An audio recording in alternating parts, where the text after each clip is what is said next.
This is a mini lesson in making your own pastels out of broken pastels or pastel dust. You need some sort of flat surface. I'm using a palette sheet. You can use a plastic plate. That would work out fine. You need a mortar and pestle or some way to actually ground the pastel.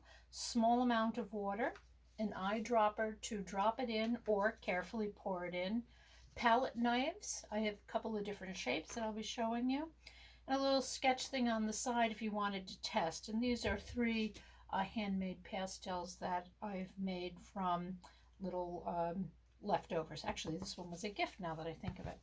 Okay, pastels, you can keep them in all different sorts of containers. This is handy, little cups. You can keep them in plastic and then just keep pressing them to break them.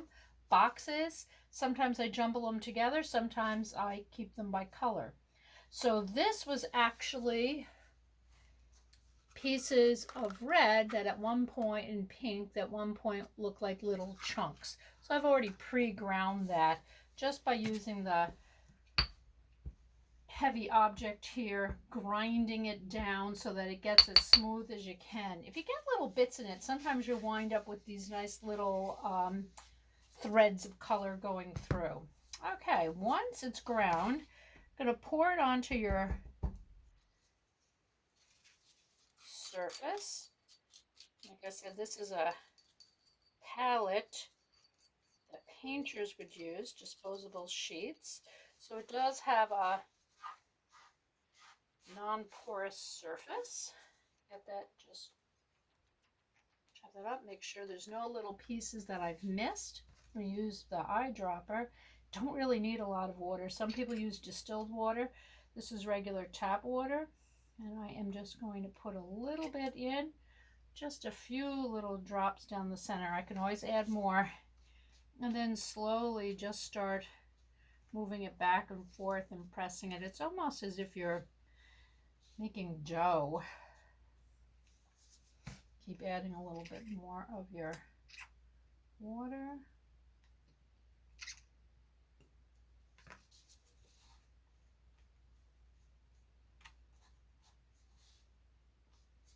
Okay, press down.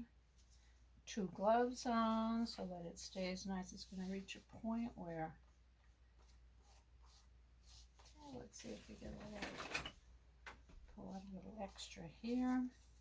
Okay, it's really definitely, okay, let's chop it up a little. I don't want these pieces to, okay, let's, it's like one of these games that once you start doing it, all of a sudden then you've added too much. Okay, perfect. See the way that's starting to solidify here? Really pressing down so I'm mashing those pieces out. I'm going to switch to the bigger palette. Now that I got this started, this is just a larger palette knife and I can really push this down, keeping the little scraps in. You want it, okay, you want it so that it'll stick together.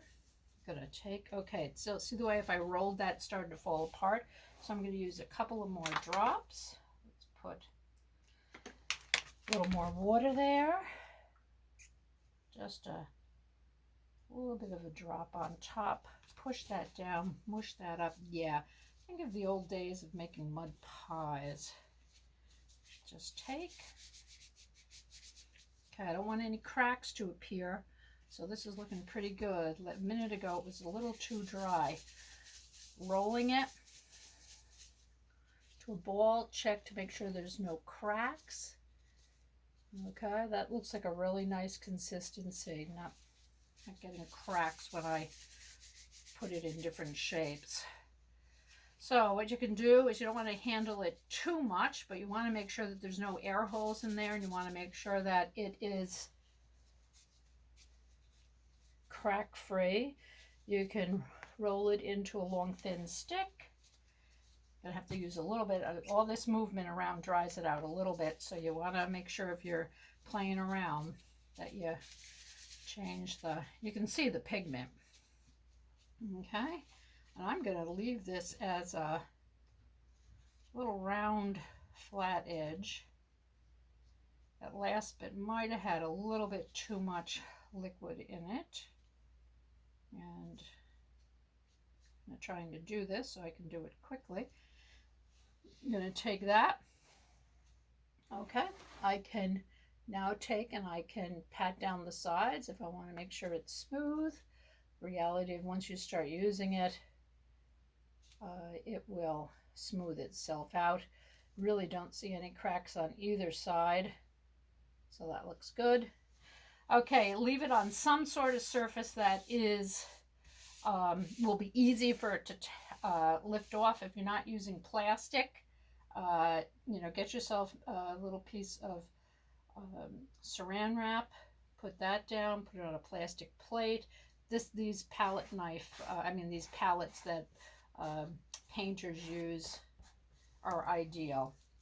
Let that air dry. Do not try to dry it quickly. Give it at least 24 hours. And I've got to stop fiddling with it. Okay, that was easy. We'll see what color this looks like when it gets finished. It'll go slightly lighter. Thank you.